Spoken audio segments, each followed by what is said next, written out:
eye-opener, a light bulb moment for you. Let us not forget the presentations by the Deputy Minister and Mr. Isaac, for instance, as part of the transformation and the need to address inequalities, for instance. So I think we do have a template that we can share so that everybody can see if what we sort of share with each other, and Armstrong will basically scribe and take minutes of what's happening. Just some house rules, please. If you want to say something, please raise your hand. We'll give you opportunity to speak.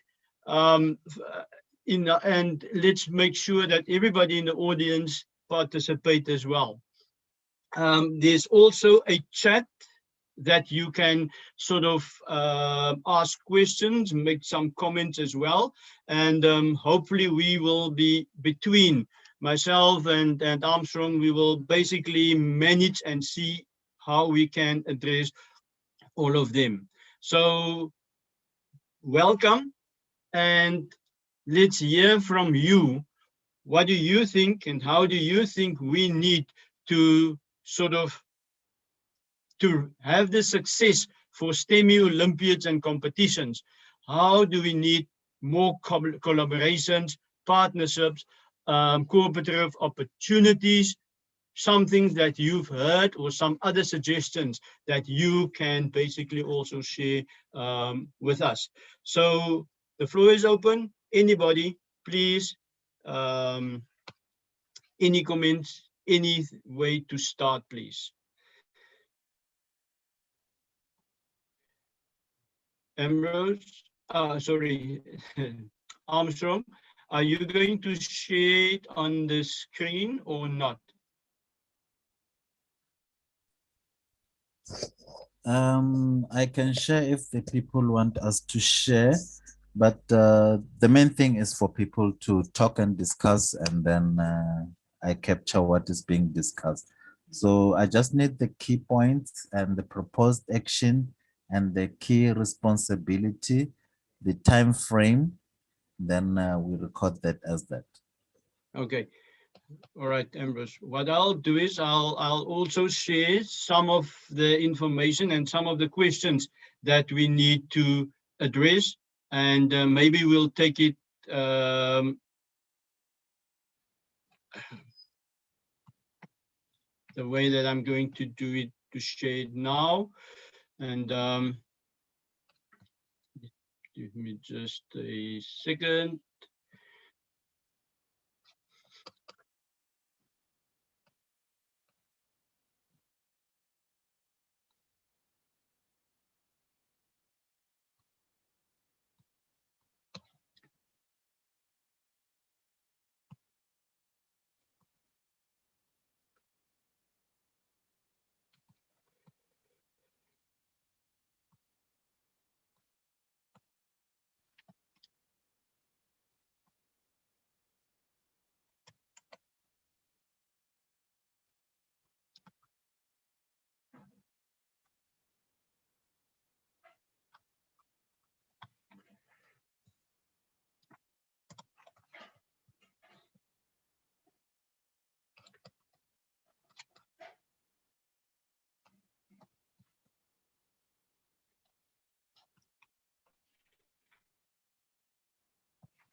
So the first thing that we need is some examples, some case studies that you've heard over the 2 days that you will be able to share with us, please.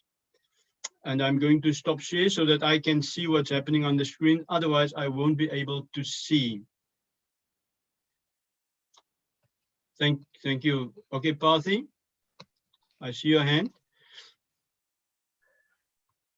Thank you, Lyndon. Okay, so one of the things we've heard of, and again, we're focusing on partnerships. Now, sometimes it seems, especially because we're in education and there's not much PR around education, there's not much fanfare, and a lot of sponsors and partners, we can look at them because there's totally different areas, may not want to look at investing. Now, if we as STEMI Olympiads and competitions, a lot of NGOs and so on, are not getting the right level of funding, it's very difficult for these programs to be taken out. So I think one of the things we've learned is that using the media, how do we attract the right level of sponsors and sponsorships? Then we also look at the right level of partners. So how will a partner know that we are out there if we are not visible? And quite often we dedicate ourselves to delivering on an educational, component. But very rarely do we actually go and talk about what we are achieving. So these are some of the things I think we can look at, is how do we create that visibility so that partners notice us and can come forward to say, listen, what you're doing is good. I see the impact, I see the value and so on. And yes, we may be interested, and you can then align thereafter. Thank you. Thank you, Parthy. Thank you for that comment with regards to the sponsors and the visibility that we need. I see advanced technologies. Unfortunately, I don't see another name to it. Hi, Lyndon, it's Natasha. Hi, morning, Natasha. Thank you. You can go ahead, Natasha. Thank you for the floor. So one of the things that I'm in the Eastern Cape at Gqeberha, and I've been running in robotics and coding since 2013. One of the things I find as somebody who is on the front lines is it is difficult to reach back to the formal, so for instance, the universities, etc., that are running, to slot in with them. There almost feels for me like that is the projects that's running, but it's not available to access. So it does lead to a lot of innovation when you're at the coalface and running in the front. But I do feel, even though I know a lot of the partners that are available, that you often are isolated when you are actually in the community, when you are actually doing the work. There seems to be little day-to-day support and interest from the top down. So if one of the things that we could ask for, if there could almost be someone who would relationally manage those of us who are working at the coalface, who are in the schools, who are running the clubs, just to kind of open up communication, check in how we're doing, and have a more active communication process and assistance with that. And that's not only financial, that's just input, etc. Thank you, Natasha. I see another hand. Let me just quickly see. Sure. Good morning, Lyndon. Good morning, colleagues. I would like to talk about examples of case studies from presentations that we have had from two organizations that were working together. I was so much thrilled and excited when I had this working together of the two organizations of STEC and Excom Expo. But I'm going to highlight the critical learnings of these two organizations. What they told us was that, they were able to make the learners work even if they were in lockdown. So they were working at home, the learners, and they were able to do activities at home. And also, what we gathered also is that they were having links between the primary school and secondary school curriculums, which is very important. In other words, they were able to relate the activities to the school curriculums of both primary school learners and secondary school learners. And in their engagement with the learners, the two organizations were using cheap and easily accessible materials, which was also very handy for the learners, so they were able to be active also. They also mentioned that they did polls during the activities, and these polls that they conducted to help them to assess the understanding of their participants. And also, of more importance is that they mentioned that the presenters were able to actively interact with the participants. So these were some of the critical learnings that I found very interesting that we could also take home. Thank you, Lyndon. Thank you, Shua. Natasha, I assume that is an old hand that I've got.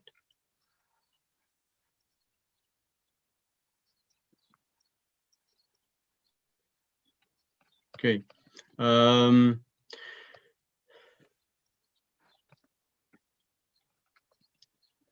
Thank you, Shua. Andre, I see your hand.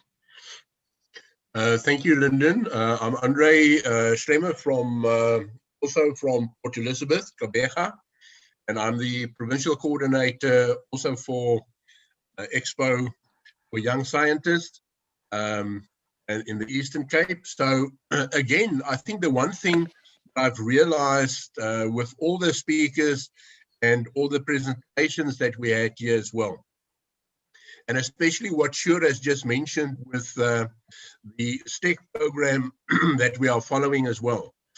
I think we've got so many brilliant people out there looking at different programs. But I think most of the programs, it's always a matter of funding becomes a major part. And we're always looking for NGOs maybe to sponsor or to work in a partnership to make these things available. You know, sometimes we are using the expertise and the knowledge of all these brilliant people out there. But most of the time they're working for themselves as well, and they also need to make a living. So I think in working together with these different partners, we can make these knowledge available to the rest of our learners and schools as well. So I think it comes down again to funding. If we can find the right NGOs and people to support us in this. Luckily from our side, I think we've got from the Expo side a lot of expertise that we can do some of these programs as well. But most of the time you're working not on your own and you're working in close correlationship with someone else. And sometimes these are the people that are looking for some funding as well. My contribution at this stage. Thank you, Andre. Much appreciated. I just want to hear, Ambrose, are you still okay? Sorry, Armstrong, are you still okay? Anything that you need to, that we need to take cognizance of? Yes, I thought maybe we'll discuss what the people who have mentioned some of the points. We have partnership that was mentioned, that we need to be visible. So we need to some key responsibilities on that, on how do we get visible? What must we do to be visible? Who do we organize this with? And then someone mentioned the difficulty that we have with the universities. We also need to discuss that further. They say they're feeling isolated. What is the proposed action for that? What must we do? So we need people in the room to actually discuss those things. So it must not just be list of points, but they must be discussed. We need to have time frame on by when these things should be done. So we also have links between primary schools and secondary schools. Is that the way to go? So people are mentioning things that they've had or that they've seen or what they've been doing. But now we need to discuss those things and say, is this the way to go? What is the proposed action for that? And who are the organizations who should be key role players on this. All right. Thank you, Armstrong. So can we, Tanya, I see your hand at the moment. Can we just for now just get feedback, or do you want to add to what was just mentioned, Tanya? I just wanted to, sorry, I'm Tanya Reinhardt. I work for Stack at UKZN. So I'm basically was involved with the ESCOM projects that Shul was talking about. But coming back to, and sorry, advanced technology, I forgot your name. Having access to higher education institutions. I work in a science center at a higher education institution, and this might be provides maybe a very good starting point. There are quite a lot of science centers that are based at universities, and their main mandate is to advance science, promote science, also do outreach. So if you are looking for partners inside universities, maybe you should check out which science centers are available at universities, and then basically contact them, and they might can probably link you up to departments within the universities. Believe me, there are a lot of very good initiatives coming from universities, and I'm pretty sure that they would love to partner in whatever way.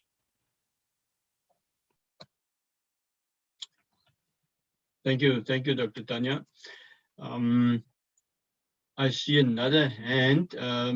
Can we say that we will just take the last hand quickly and just come back to what Armstrong suggested, that we first look at some of the suggestions that we've already had, but we plot it into the different in the table as he sort of, we need to look at action, we need to look at key responsibilities, we need to look at the time frame for certain things. So I'll just give Jacqueline Willems a quick chance, and then we will continue with as Armstrong suggested. Jacqueline. Hi, morning, everybody. Just from listening now to everybody, I think funding plays a major role. What I don't see is municipalities' involvement a lot, and maybe they can also pull in some of local businesses and stakeholders to come in with some of the funding for partnerships. So maybe that's also something that we should consider. But definitely partnerships and collaboration is a key factor in getting most of these programs out. Thank you. Armstrong, do you think you can maybe share one of the key points so that we can look at it on the screen, and then you can type on it as well? Will you be able to share that template quickly?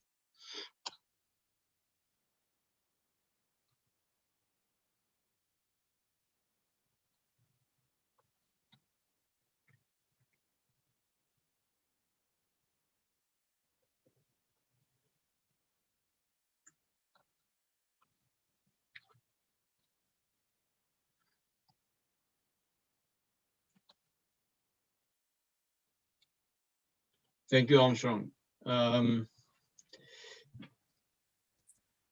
Right, we have a partnership and we also have funding, which are actually going together. So I don't know if we want to discuss partnerships separate from funding or we put them together. I think we can have them separate for now, and see as we continue with the discussion how most of the people basically feel with regard to that.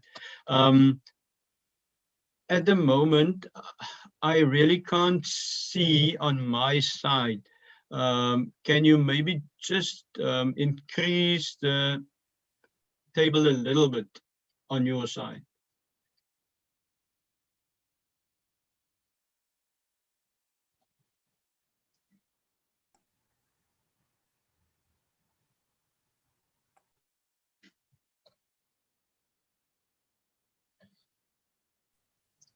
Can you see everything? We can see everything, but it is on my side, it is very small. I can see partnership, but if we go to the next column, I can't read basically. I don't know if I need to move it to the right. No. So most of us, it is visible. We can see, maybe depends on what I use it. All right, perfect. So the first part, the first key point was partnership, as mentioned by Patty at the beginning.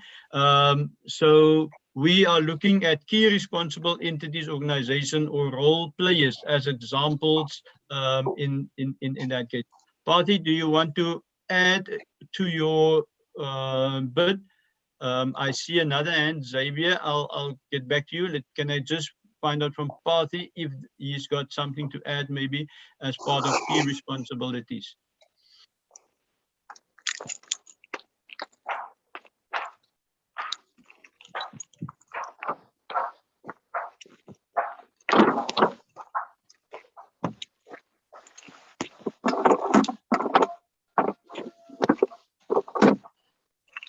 Okay. Xavier, you can go ahead, please. Okay, thank you. Can you hear me, London? Yes, thank you, Okay. Xavier. So first up, I must say I found the conference extremely informative, and I'm really excited about what can come out of here. Sorry, there's a mic that is feedback in my. I don't know if anybody's. Is it better? Yeah, thank you. So I'm going to speak from my personal perspective and the experience that I have managing the science center out in the West Coast.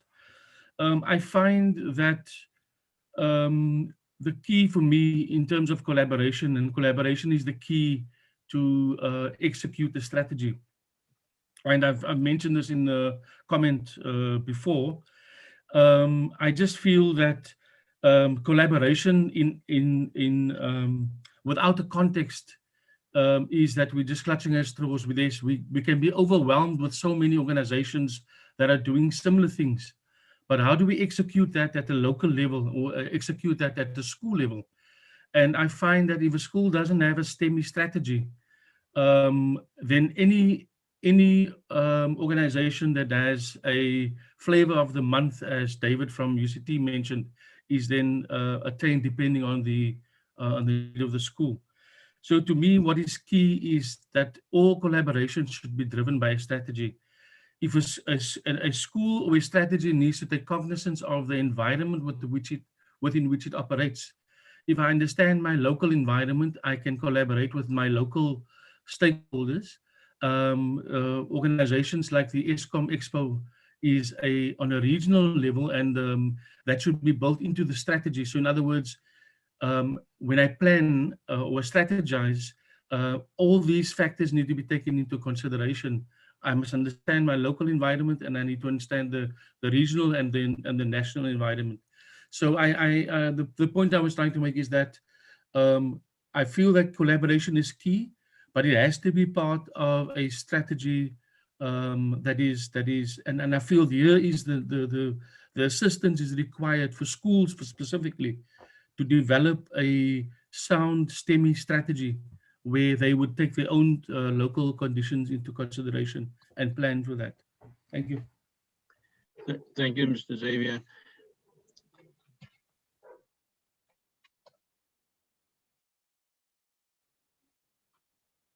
I've got another hand. Emma. Hi, Emma. Hi, thanks, Lyndon. Yeah, just to add to what Xavier said, I think at this stage, the coding and robotics in particular being something new into an African market, I think we can expect that following strategy would require quite a lot of flexibility. I mean, we know there's a direction coming from national for regions to implement, but also I think it's important to have some flexibility and allows those small organizations like ourselves that are on the ground to make the connections with schools and do that introductions for robotics and coding in particular, from my point of view, at that level. I think it's important that that is supported. That's one. Number two, I think it was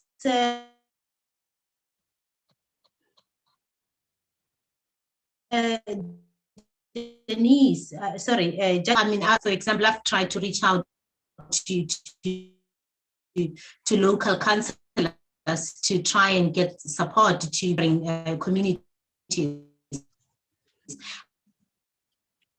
But there's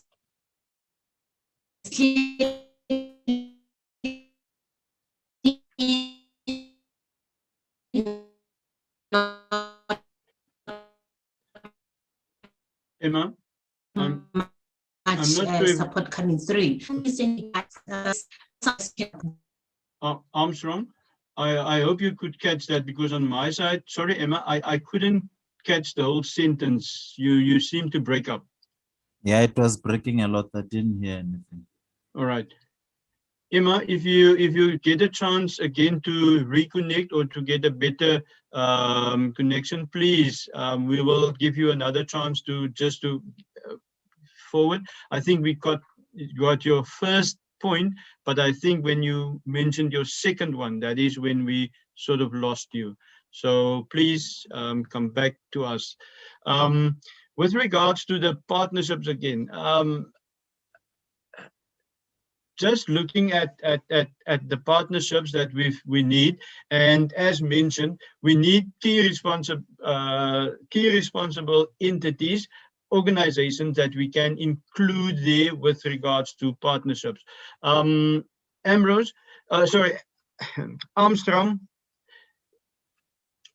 do you already have a few organizations that you think we need to add there?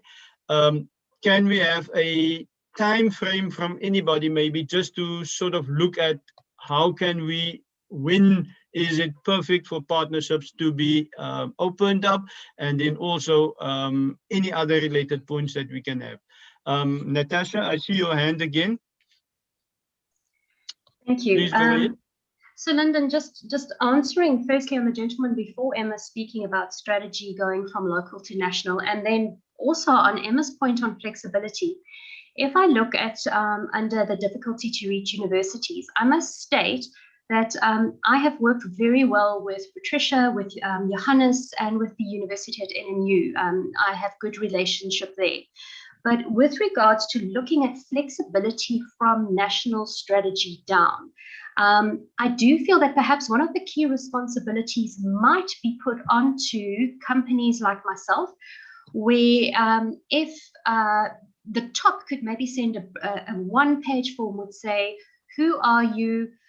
What are you doing? Because those of us who are at the coalface might not be doing what, for instance, Patricia and Johannes are doing.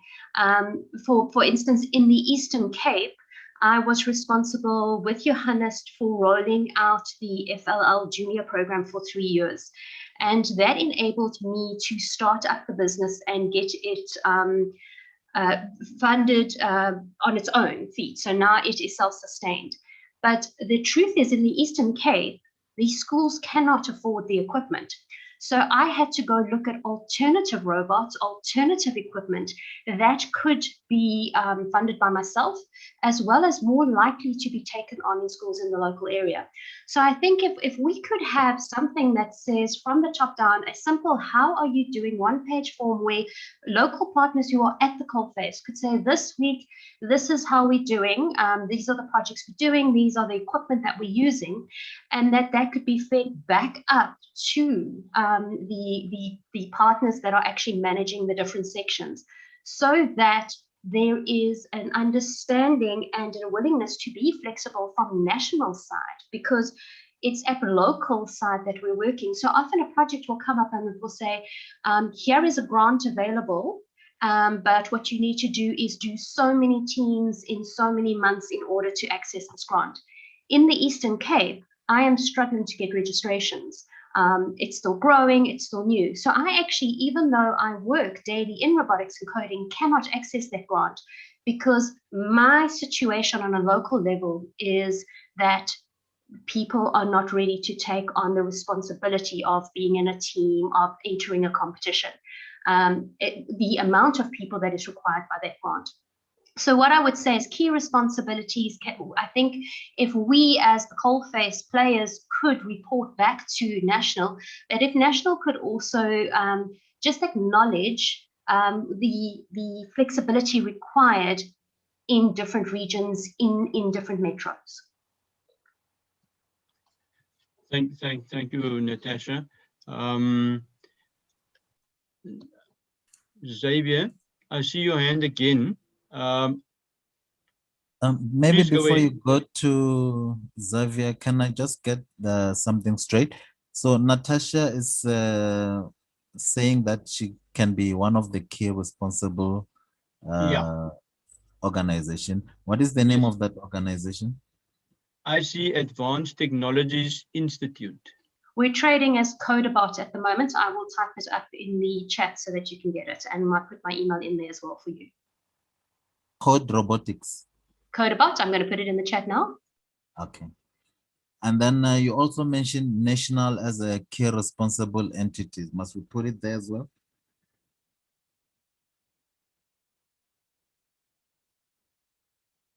National meaning DSI.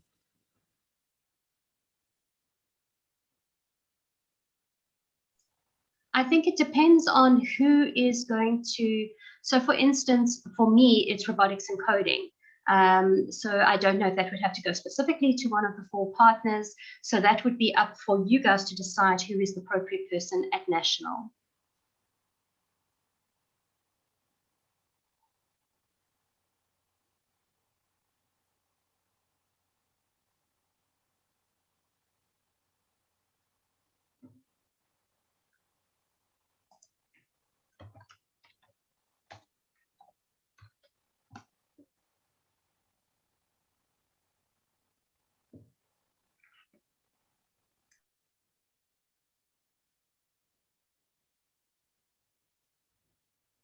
Are we still on?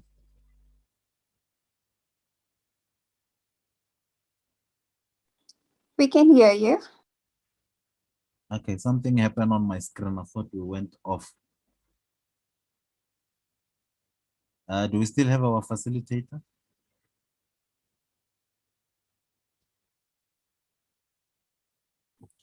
You're on mute, Lyndon. We can hear you.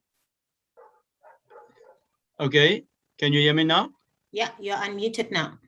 All right. I think, Armstrong, we were still busy with Natasha. Did you catch that last bit? Because I think I said it was Advanced Technologies Institute, and then she mentioned something else.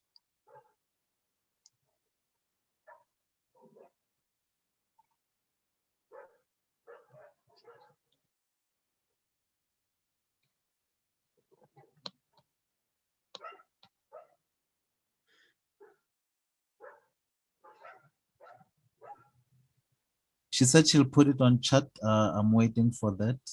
Okay, all right. Can we then go ahead with the last hand that I had was Xavier. Xavier, please unmute yourself. Okay, thank you, Lyndon. I just to add to Natasha's point, and I suppose I'm going to hop on this all the time. So, just an example: if a school or someone driving a STEMI strategy with, let's for example, say a school, one is to take cognizance of the environment, the local environment within which you're driving that. So in other words, I need to understand what are the limitations, what is the, who are the collaborators in order for me to effect the strategy. And again, this is, to me, the key takeaway would be to assist principals in schools, for example, to develop that that STEMI strategy, where we would be able to utilize various organizations to achieve that strategy within our environment. If I don't have robotics, as Natasha said, what is the alternatives? Rather than not doing it, but looking at all the alternatives within the domain in which I'm working. Thanks, I just want to emphasize that point. Thank you, Xavier. Jacqueline, quickly. Yes, sorry, thanks. In the beginning, I also put a notice on just in the chat for a task theme. I think most of the time when we had meetings with SASTRA specifically, there were some individuals that invited some of the school bodies from the Department of Basic Education, etc. But I think, how do we actually also measure impact? Because all these discussions are being held about what we want to roll out. But impact, how's that being measured? And again, with just what Xavier said, tying into capacities of the schools already. So the schools might not even have the capacity to roll this out. So what are some of the alternatives or some of the support that's been given to them? Just COVID is one of the challenges that's added to the load of challenges already. So we expect a little bit more of teachers and of schools where they've already been challenged with time and classes that's full and a workload. We know the challenges that they have. So how, if we want to roll it out at school, they don't have, clearly to me from what we are seeing, they don't have the capacity. And then we expect them to roll it out. How are we going to measure the impact, and what is the type of support?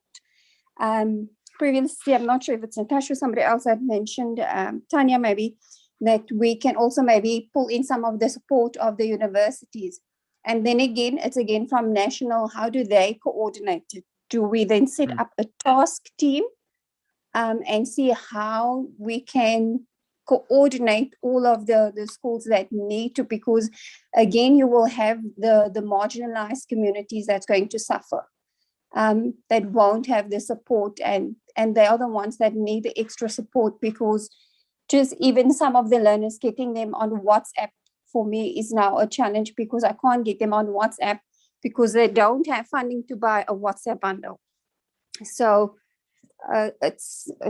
so we need to look at the thing more holistically, and when we select partnerships, let it be stakeholders that's representing different stages of the community, and not concentrating too much on government or municipality, but let it be a variety of stakeholders that can come in.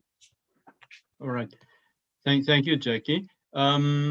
Justin, I see your hand, but I see Emma is back. So Justin, if it's okay with you, I'll first give Emma a chance just to complete or just to finalize her sentence that we missed last time.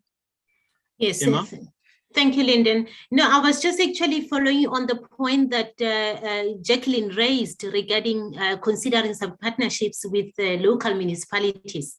So I know I wasn't audible, but I was saying I tried myself to reach out to the local councillor, but it seems there are things that are more, that are sort of prioritized over robotics and coding. I mean, the schools where we ran robotics, for example, although the SGB saw a great value in having the learners in Quintile 3 school learn the skills, the principal themselves, they consider it as an extra burden because already they've got a load of work to cover, to focus on the core curriculum.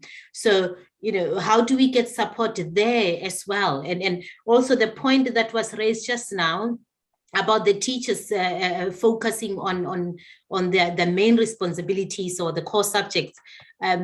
if we come on board as NPOs and support, clearly we need a lot of backing from your side, Lyndon and Armstrong, because as Natasha mentioned, the cost of the equipment is quite high. One, two, there are risks involved. There's insurance cost as well, the environment within which you operate. So you do find that naturally there could be some exclusion of other groups in the community simply because of the risks and the costs involved of running robotics in some areas. So we'll definitely need a lot of support from both the municipality, from the schools, and also from you guys. Okay, thank you. Emma. Justin, please go ahead. Thanks very much. So I'm just raising something that was brought up on the chat. That is that this conference has been incredibly useful, I think, to connect with different people. And it would be really fabulous to have an online community. And maybe there are already Facebook groups or other ways of connecting, but I don't know them. And it seems like it's a really great thing to post resources, post opportunities, and be able to connect more directly with teachers. So if those already exist, it would be great to know about them. And if not, I would really be keen for that to happen. Okay, thank you, Justin. I'm on the one side, I'm also trying to manage the chat to see what's happening there. So yeah, I'm glad that you keep it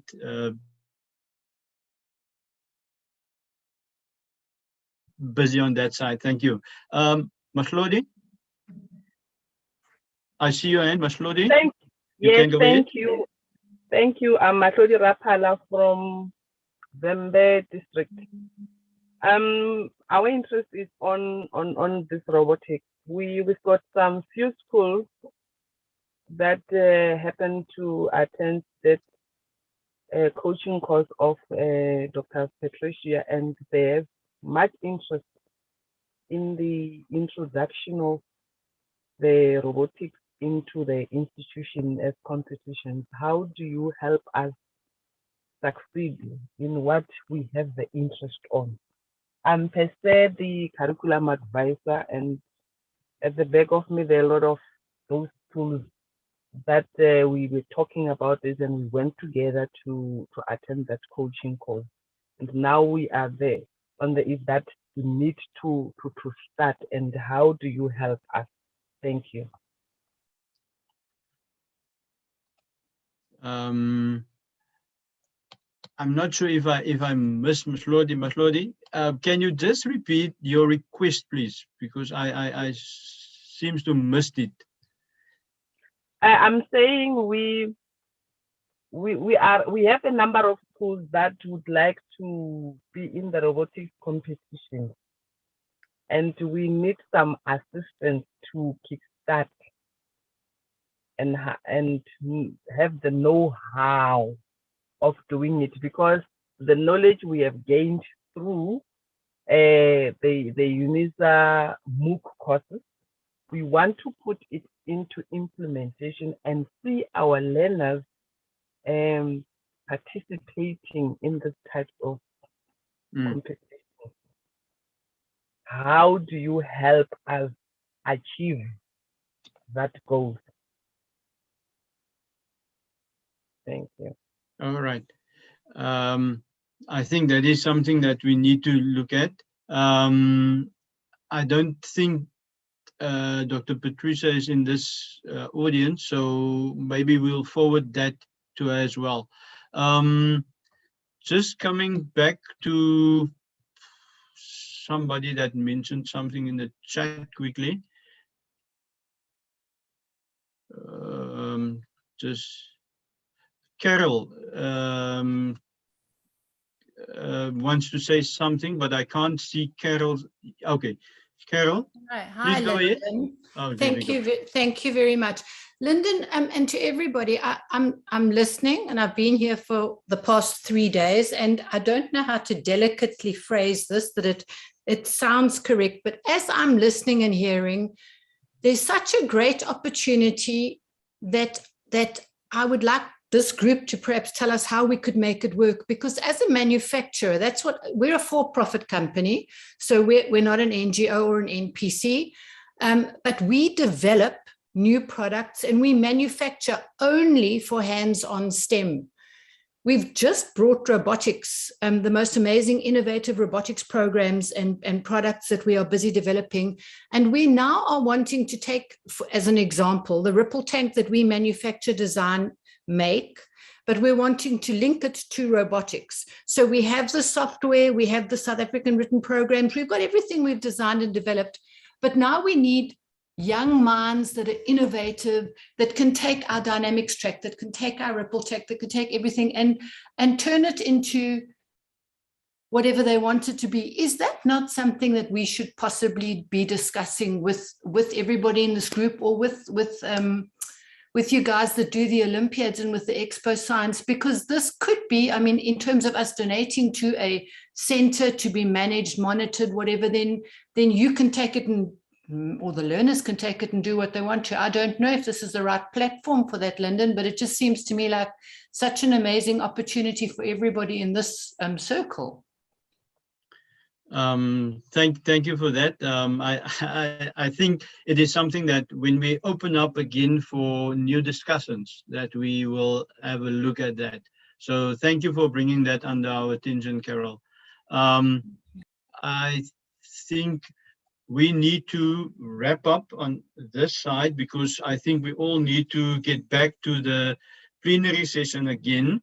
I still see I just want to check. There was somebody that I also see in the chat box, and I don't know whether you wanted to say something. Dr. AJ, I couldn't pick up precisely your point in the chat. Do you want to maybe mention something, Dr. AJ? Hi, Lyndon. Hi. Hey. Morning, everybody. I had my hand up several times, but I think you may have just missed it. It's fine. I think the points that people are making are quite valid. My name is Ajay Basesa. I'm actually from the School of Chemistry and Physics at UKZN at the Westfield campus. My involvement is twofold. I am a chemist. I've been involved with training, for example, students that participate at the local and at the International ESCOM Expo Science Fair. In addition, I'm one of the examiners and mentors for the South African National Science Olympiad, which you may have seen. Robin Naidu was trying to steal some advertising time earlier on. But I just want to put a little, I'm not going to take too long. In terms of partnerships, the universities need, the schools and the universities need to have an open door policy. I've been to many overseas international Olympiads. This is exactly how they work. It's an open door policy where school students can walk in and walk out, and universities are quite happy to accommodate them. In South Africa, we don't have that.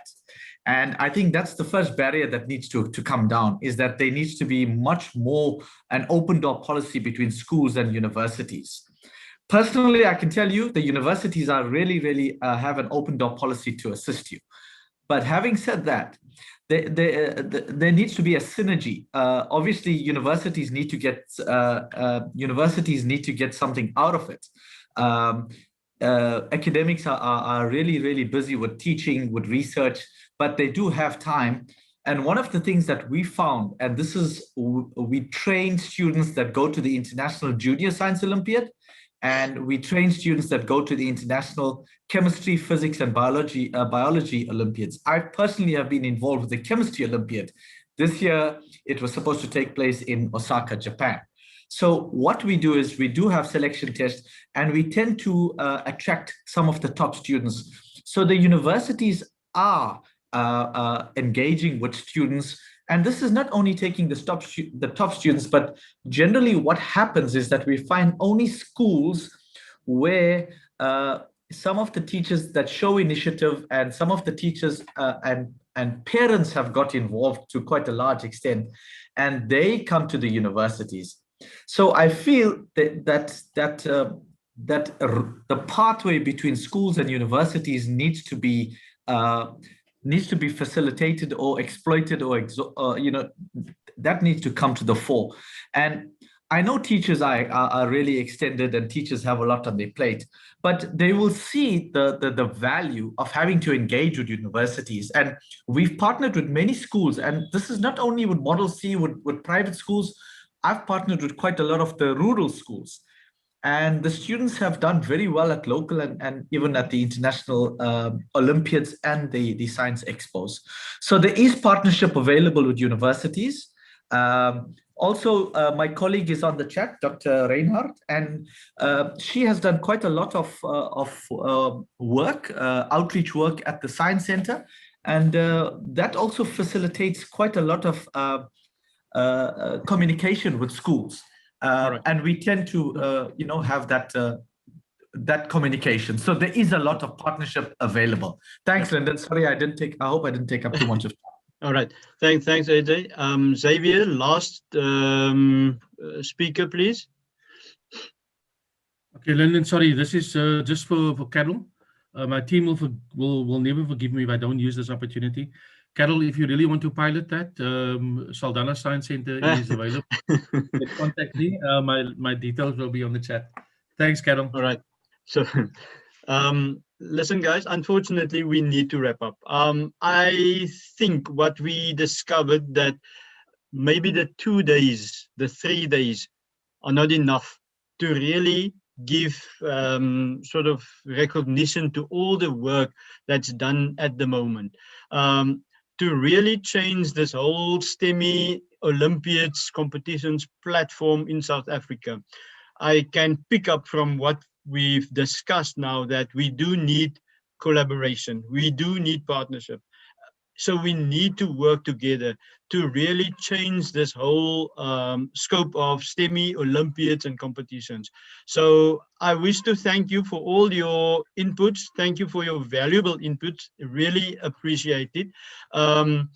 If the IT guy can just put in the chat box the link to the main session, please, then everybody, you need to go back to the main session, and in that session, I think it will be the last one, then we will give feedback from room 3.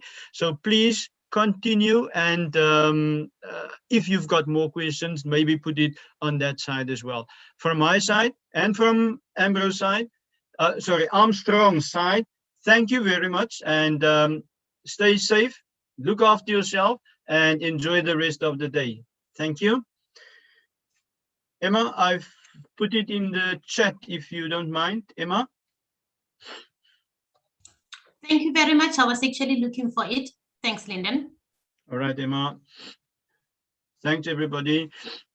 Armstrong? Ambrose. Armstrong, are we going to stay quickly? All right.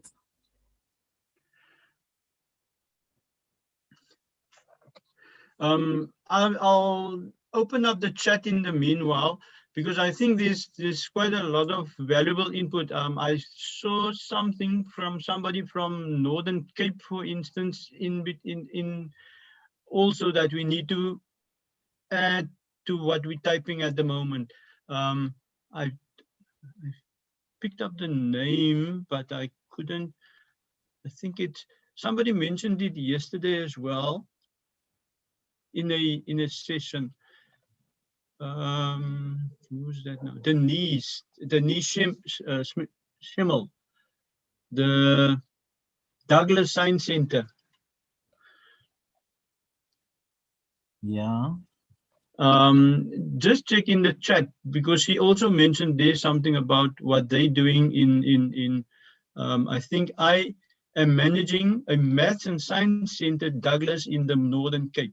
So if we look at that, I think it is organizations that can play a role. I think we can add them as well. Okay. What's the name of the company? Organization? Maths and Science Center Douglas. Maths and Science Center, Douglas. Denise, I think you're still here. Douglas. Okay. I've put it in. Then there's a group. There's someone talking about Facebook. The Facebook group. Yeah. Yeah. That is quite at the bottom. I'll just list the teacher group on Facebook. Yeah. Okay. There's a lot of, sorry? They might be starting with report backs. Will you sort of try to complete the table in the meantime? Yeah. Okay, and then you will sort of share it with me again. Okay. All right. So everybody that's still in this room, the link to get back to the main room, it is in the chat. So please click on it and join the main room, please. I think we will be closing room 3 shortly.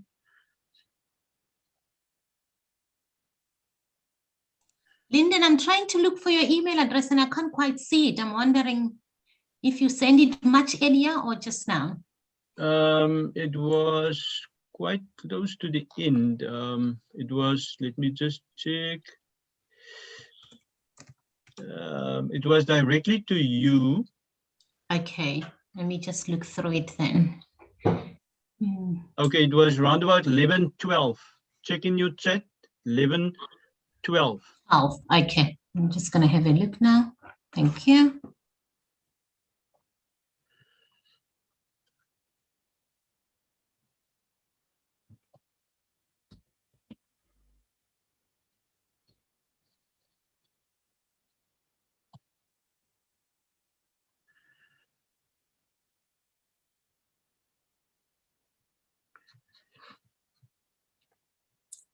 I'm gonna save the chat if anything left, and then we will edit later. So I'm gonna move back to the main room. Yeah, I'm also going to leave now. All right. As mentioned, I think they will close this room shortly. Thank you, Armstrong. All right.